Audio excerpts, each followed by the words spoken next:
Good morning. Well done. Congratulations on making it. My children have got a snow day, so I had to come and leave them behind. So my name is, that's very, very whistly sound. My name is Anthony Lilley, and I'm a creative entrepreneur, a producer, principally. I'm going to talk you through some things I think I've learned over 25 years, which makes me feel even older than I feel, working across media, across arts.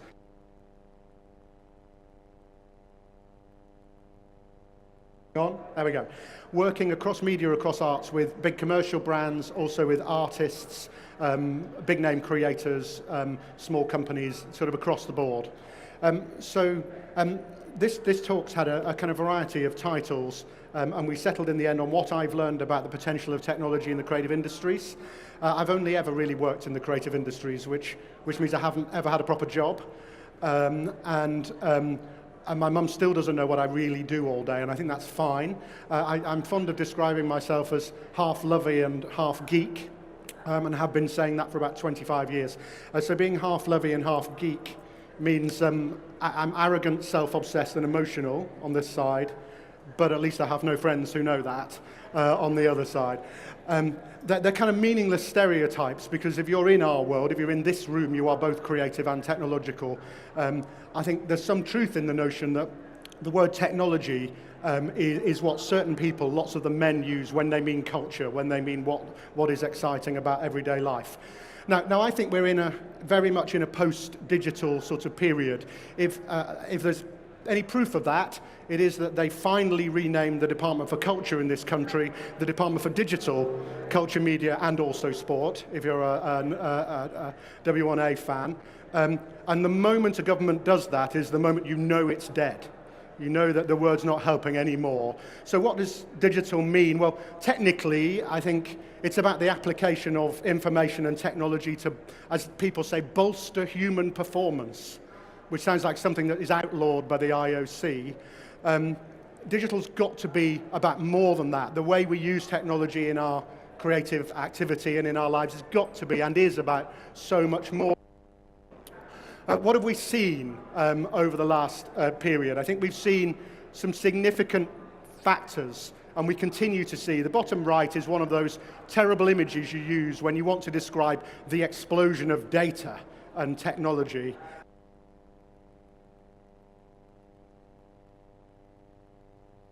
If you, there we go. If you want to see more images of that, they'll be all around you in the room today. It is clearly a truism. An enormous explosion of both the variety, well, all of the variety of data that's around us, the volume of data, obviously, that's around us, the velocity with which it comes at us, and with which we create it, has changed, as we know, orders of magnitude. The hand is there because increasingly technology is, as we know, very personal, it's very portable, it's very user-centric. I'm not a fan of the phrase user-centric. It has overtones of sort of train spotting, sort of people sort of tapping up drugs. We're not users, we're human beings, we are people. And the third factor, the VOD, is about on demand. So if you can remember the time when television wasn't just on pause, able to be downloaded in all platforms, etc. Congratulations, because that means you haven't yet got early onset Alzheimer's, because it's quite a long time since that was true for an audience. What we've seen is a reconfiguration of the media landscape around us. We are the blue dot. The blue dot, the art of being lost is about finding yourself as a blue dot on an app. It isn't about telling a story of your location on a map. It's about active engagement with your surroundings, whether it's something like Pokemon Go back in the day, which feels like a long time ago now, bringing together colossal data with location, with the thing I'm really going to come back to, a compelling social, cultural, artistic, educational, some kind of compelling experience. But increasingly, it's also about fundamentally different types of interaction. If you've had a go on Google Tilt Brush, anybody had a go on Google?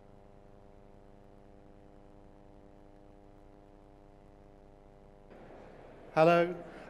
Google Tilt Brush is inside a VR. It is an art platform inside VR. You paint in 3D virtual space. It is one of the most extraordinary things and one of the only VR things I've ever thought couldn't have been done better in ordinary life, which we'll come back to later. It's an extraordinary thing.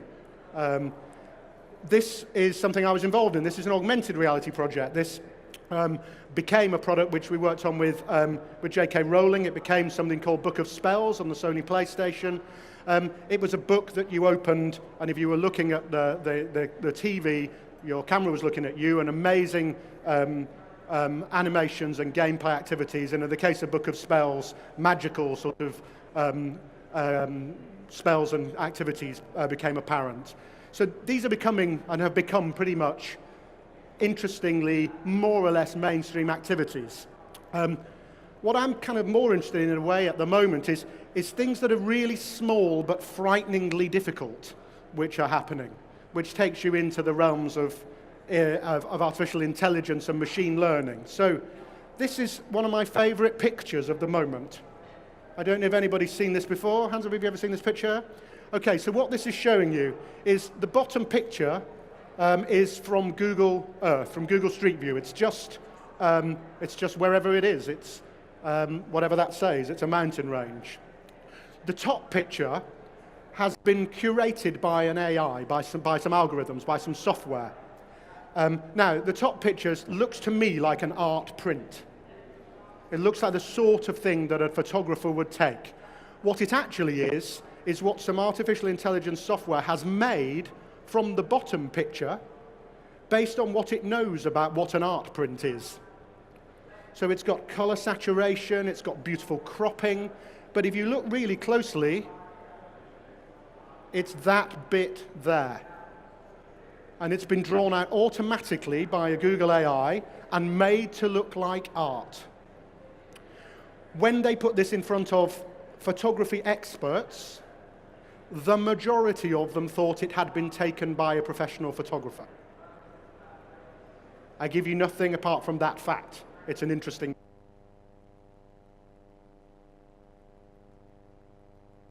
We're going to change mic by the look of it. You'll have seen this. This is Google winning, or DeepMind's algorithms winning at Go, the game, which is clearly very significant. Have you done this yet? Sit in an autonomous vehicle.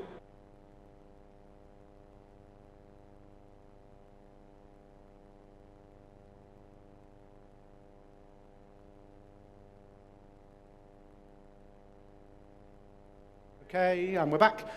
So if you haven't done this, look forward to it, because it's the most extraordinary and mundane thing at the same time. Essentially, it's like being a 9-year-old, because they have autonomous vehicles already. They're just driven by parents. What it will change, and talking to my 9-year-old about it was very fascinating. He said, oh, well, there'll be fewer cars then, it'll be more fun for dads to be in them, which I think is probably all that I need to know about autonomous vehicles for the time being. So there's lots of exciting things going on, but there are also, as we know, lots of legitimate concerns. So one of my roles is I'm a trustee of Nesta. If you haven't come across Nesta, it's an innovation foundation and sort of think tank. One of our areas of activity at the moment, Jeff Mulgan, who runs Nesta and the teams, is about the impact of robotics. Normally at this point you show some sort of terrifying video of a Boston Dynamics robot sort of rushing across a landscape, or a military drone or something.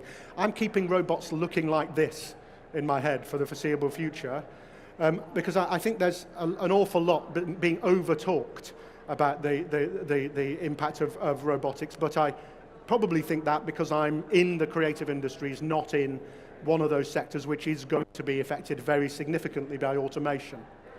One of my other roles in life is, as I'll come back to later, I'm a sort of part-time academic, and I chair the government's new £80 million investment in research and development and creative industries. And one of the key arguments we made in winning that money for the creative industry sector was, we're probably more robot-proof in terms of the creative sectors in the UK than many of the other sectors in the UK. And if we're trying to support robotics and automation in other sectors, I understand why we would do that. It might be quite good to have a counterbalancing investment that isn't about making everybody out of work, that actually plays to the huge strengths of the UK in the creative industry. So I'm looking at robots through both lenses and automation through both lenses.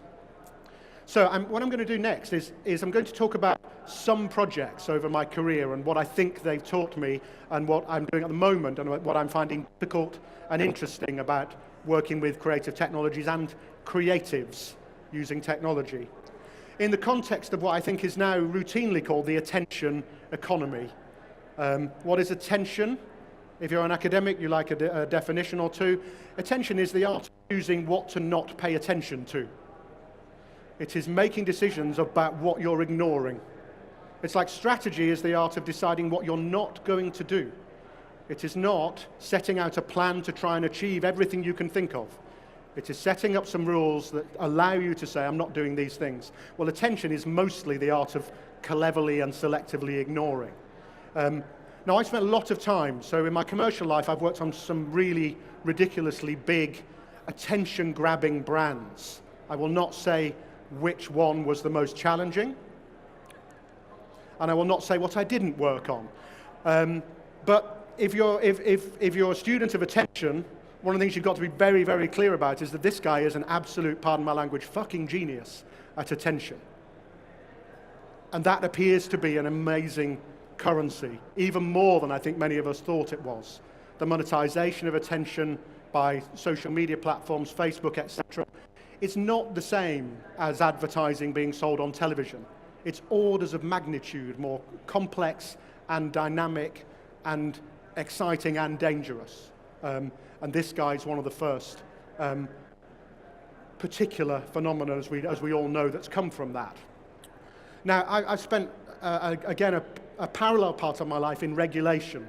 At Ofcom, I was on the content board there, and until recently, I was a gambling and national lottery commissioner because I like difficult digital questions.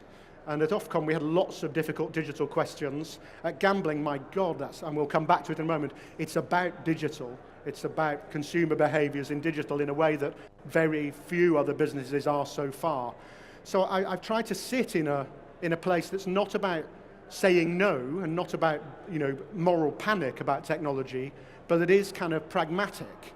And I saw the other day this rather brilliant little note in a newspaper about trying to find the balance between resisting change and embracing change. Ian Rankin, this is all a Twitter, he says, "Sir, I read with interest Howard Jacobson's remarks on social media and its conventions and how they will kill literacy within a generation. All I can say is, sad face emoji." It's perfect. And by the way, you say, don't you, sad face emoji. I learned that from my 11-year-old. You say sad face emoji. There's a balance to be found between these things. And I'm not going to do that lecture about how the waltz was, people used to sort of try and ban the waltz in the Victorian era because it was sexually sort of alluring, etc. We all know those stories.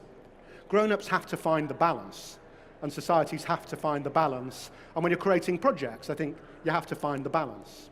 So when the title of this talk was originally Creative Technologies, Disruptive or Evolutionary, which is what Suzanne and I worked on, the answer was obviously both, and so it wasn't a terribly good title. So we moved away from that quite quickly.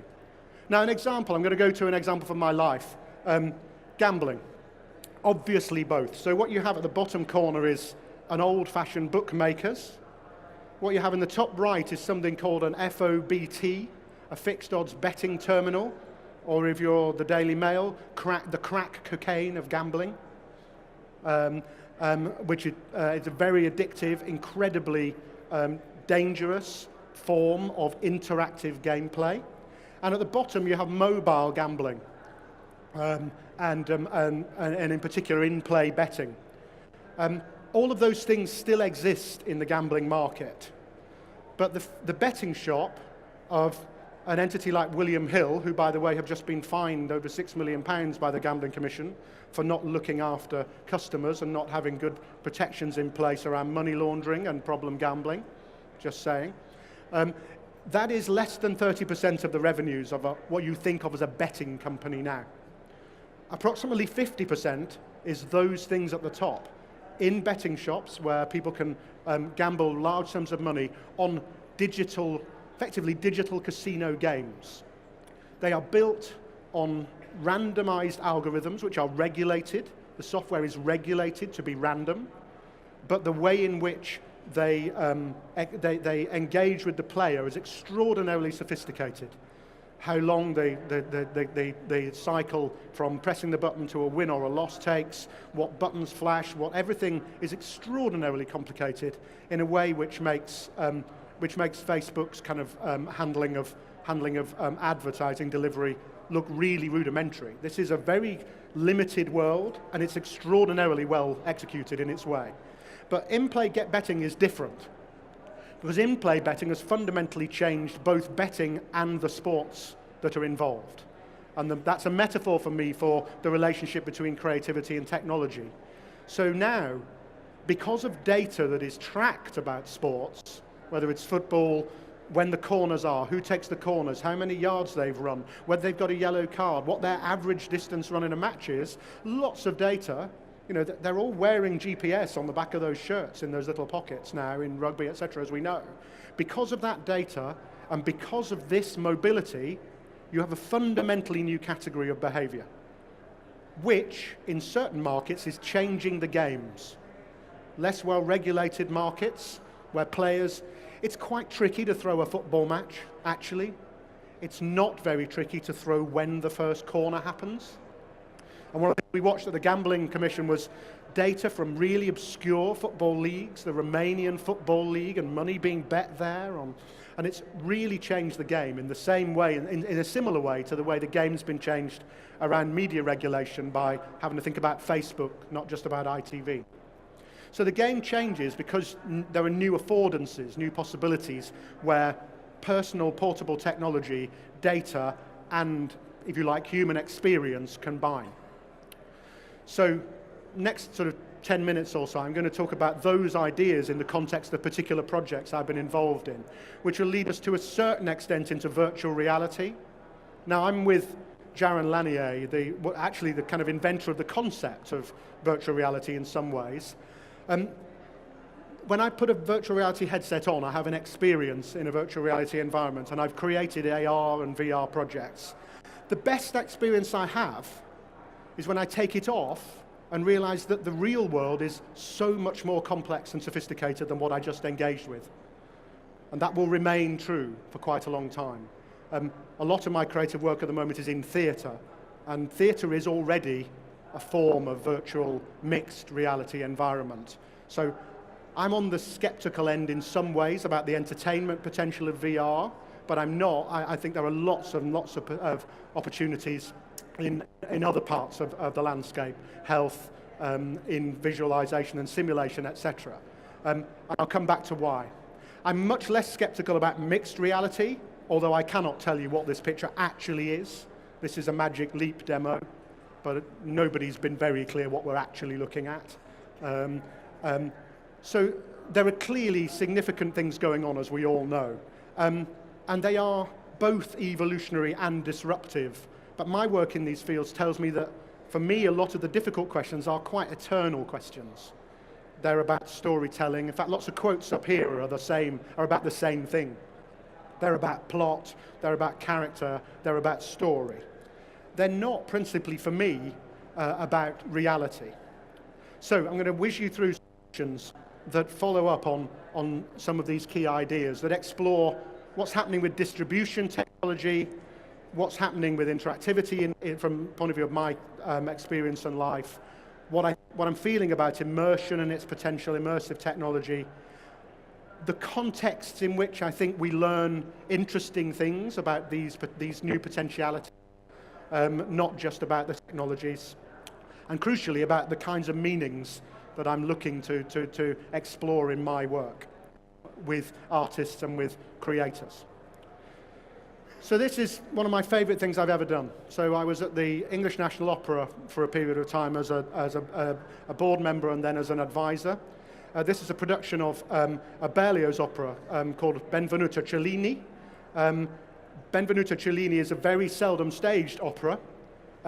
It's about an entirely megalomaniac creative who famously never finished any work. And so my now business partner, John Berry, who was the artistic director, decided the perfect director for an opera about a megalomaniac who never completes any work, which is unstageable, was Terry Gilliam. So this is our production that we did with Terry, which I worked on as the executive producer for the cinema distribution. A lot of people here talking about live streaming. So I've done large-scale live streaming. The takeaway for me was that I didn't know what the project, I didn't know what it was. I didn't know what art form we were making. We weren't making a film, and it's fascinating working with a, in my view, legendary film director on something like this, because Terry wasn't trying to make a film either. He'd made an opera on a stage, a very big stage, a very expensive opera. We had 180 people on our payroll between the audience and the back wall of the stage. Big show, but we weren't making a film, and we weren't making TV either, because when you watched it as an experience on a cinema screen, if you watch a sort of TV show in that context, it feels sort of small and it feels underpowered somehow. So we had to work really, really hard. The director, who's a genius director called Andy Morahan, who's a really major director of film and movie video, music video, etc. We worked really hard on actually what choices do you make when you're making a sort of hybrid form.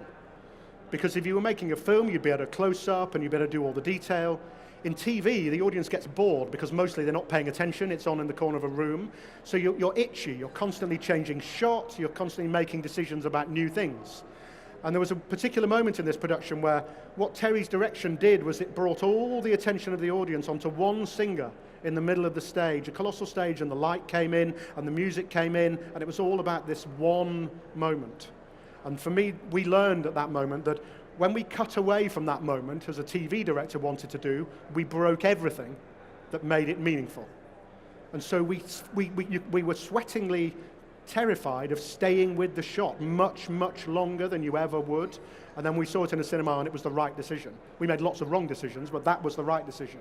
And it's kind of emblematic of the fact that even something like digital distribution creates a new form. So it isn't as easy as just putting it out there. Project I did much earlier than that was my first AR project. This was with Sir Michael Craig Martin. This was the first art project of the London Olympics. This clock, which was a picture that Sir Michael did for the Olympics, was an AR marker in an app. And if you happen to be in Edinburgh at the fireworks on the 31st of December 2011, this clock counted you down to midnight. There were about 77 people in the world who could actually have engaged with it in that place at that time. It was an R&D project. It worked really interestingly. Now it might be a rather different piece. But at the time, we were absolutely obsessed with the technology. Could we do it? Was it possible? Not with the user experience at all. But it gave us a sort of notion of what happens in a place, what happens at a moment in time. More interesting for me, I an organization called Blast Theory, who are, in my view, one of the pioneers of mixed reality, art and drama and narrative. I commissioned this from them in a different role. They created an app. She is called Karen. She's a virtual life coach.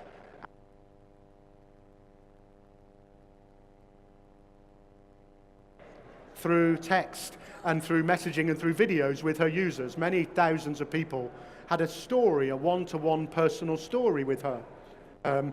She was code, but she was also a real-life performer. And I think we're seeing many interesting things in the world of art that are exploring forms of narrative that we haven't got to in the world of commercial media. So I was really delighted to be able to commission that. I spent a period of time commissioning for an organization called The Space. One of my old colleagues is in the room. And we also commissioned this, of which I'm inordinately proud. So Ai Weiwei had a major exhibition at the Royal Academy a couple of years ago, and we set out to commission a 360-degree interactive version of that exhibition. That is not what we ended up really creating. We ended up creating a documentary which you could explore in space around the Royal Academy. We did it at the end of the show when the show was closing. We did it for art money, not media money, if you know what I mean by that.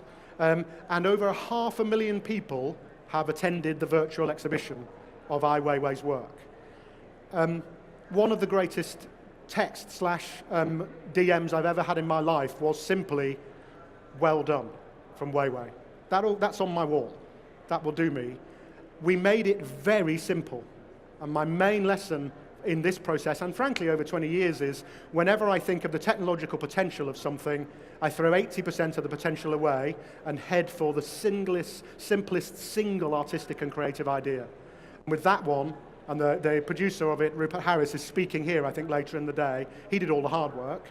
With that one, he just narrowed onto the exhibition, the quality of the meaning that was expressed. We didn't obsess with 360-degree filming or the cleverest technology. It was actually quite a simple project. We started big, and then we looked at the simplest choices, and we made those choices. At the beginning, Weiwei was not supportive of what we were doing, because he thought we were driven by the tech. By the end, we got a thank you.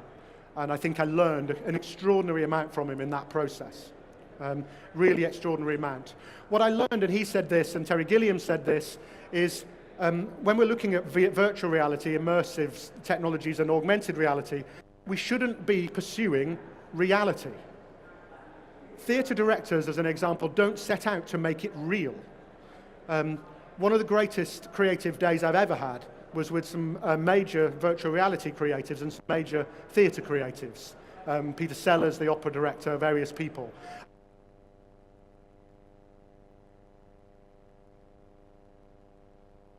For a whole day on what theatre directors and virtual reality technicians could learn from each other. And an hour in, we realized it wasn't about making it more real. The theatre directors were saying, what you do is you direct attention. You focus people, so the only thing they pay attention to, if you're really good, is what you want. If you make it look real, what the human brain does is look for the things that don't look real about it, the things that are imperfect about it. This idea you may be familiar with of the uncanny valley. If you go into a game or a virtual reality and there's a seemingly human character, within moments you will find yourself looking to see whether you can see it.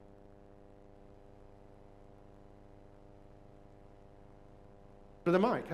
You'll find yourself looking to see whether you can see a soul behind its eyes, and you can't. Can you see a real person? And a theatre director would never set you up to do that. So the false pursuit of reality, the pursuit of more polygons or better definition, is an illusion for working with creatives in this field. It doesn't need to be that. You need to find, I need to find those sort of core elements that mean I don't need to pursue reality. That's something I really think you can learn from theatre. So most of my life at the moment is in theatre with my esteemed colleague John Berry, a company called Scenario 2. John's work looks like that, extraordinary, visionary things with amazing creative talents, and I learn from him every single day.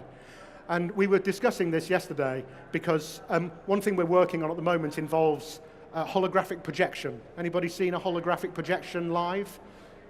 Just a few of us. So holographic projection is essentially a 3D projection of a live performer into a live space. It's the bit at the start of Star Wars, but a bit better than that. But it's not yet as good as what they've had to do to Star Wars since Carrie Fisher died. It's the same technology. It's a hologram, but using the tech that they've had to use to create Princess Leia now that the actress is no longer with us. And we're looking to do this within a production. And in April, there's a production coming to London, in fact, of a show starring a holographic projection of Roy Orbison. And the pop star, I've seen this show, I saw it in New York a few weeks ago. And it doesn't star Roy Orbison, it stars a picture of Roy Orbison. And it's a sort of tribute act with less energy in lots of ways. But the technology is extraordinarily interesting if you can use it just enough. Now, the technologists are pushing hard. It's a whole show showing off the technology. But in fact, I think there's an essence of something rather marvelous in there. And we're looking to bring back to life a rather different kind of performer in a show. And it's kind of interesting. And it's because it plays with the essence of theatre. I've read this paper the other day, an academic paper or an academic presentation, Mixed Reality and the Future of Theatre, it's called. I don't know any theatre that isn't mixed reality. I think he was talking about very particular technologies and their relationship to the creative endeavour. And it's very easy to be led by technology, particularly in a room like this. But I firmly believe that thing about being half lovey and half geek is really at the center of collaborations, the teams you pull together, the ways in which they collaborate and communicate. And that's at the heart of the last thing I'm going to talk to you about, which I mentioned a little earlier. So I chair this huge program, the Creative Industries Clusters program, which the government has invested in through its industrial strategy. It's an £80 million investment in collaborations between researchers in universities and leading companies and the creative industries, looking at really genuinely significant business opportunities. So can you work together to create solutions to questions such as what is a story in virtual reality? Can you solve questions around the use of smart technology in fashion, whatever it turns out to be, across the creative industries? And we just completed the first round of bids for that funding. And 22 partnerships between universities and industry have gone through to the next round. If you're interested in them, there's lots of stuff online, and companies absolutely can receive funding from this, working on really quite interesting R&D propositions with top universities. Some in the room, I know there's some people in the room from York and elsewhere. It's a significant sort of new venture in trying to bring together technology and the creative industries as equals in research, so that we're not being led by the potential of tech, but we are really genuinely integrating together the creative potential and the technological potential. And I think if I've learned anything over 20-something years of this now, is that the most interesting and probably most of the most successful projects have that in their DNA. If I can do another trail for you, for another session here, a very good and old friend of mine, Sarah Ellis from the RSC, will be on stage. She's just walked in the back of the room. It's not why I'm saying this.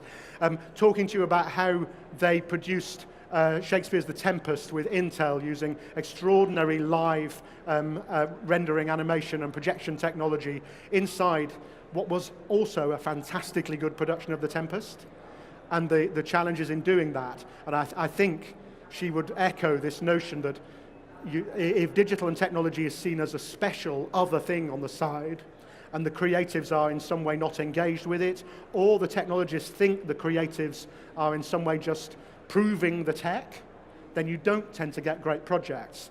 But if you can bring these things together in a more equal way, and my career has been dedicated to getting that wrong and occasionally right, I think you have wonderful projects which audiences and users are more likely to find fulfilling, where they're more likely to find meaning.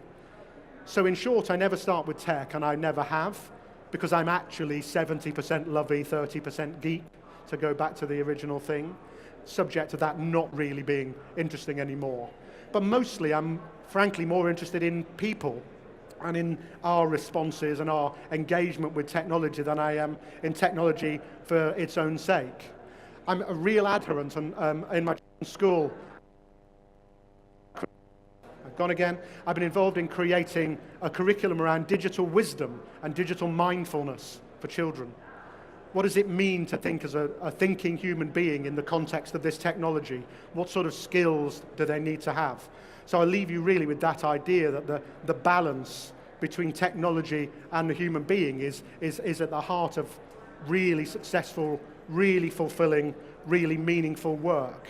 And when I've had that opportunity, I've had the most wonderful experiences. And when I haven't, I've had the most wonderful experiences, but they've been different. But for me, it's been mostly about the balance between people and technology. That's it. Thank you very much for listening. We have 5 minutes, and I think I'm supposed to have said you can answer questions on an app, aren't I, or something. I don't know if we have any.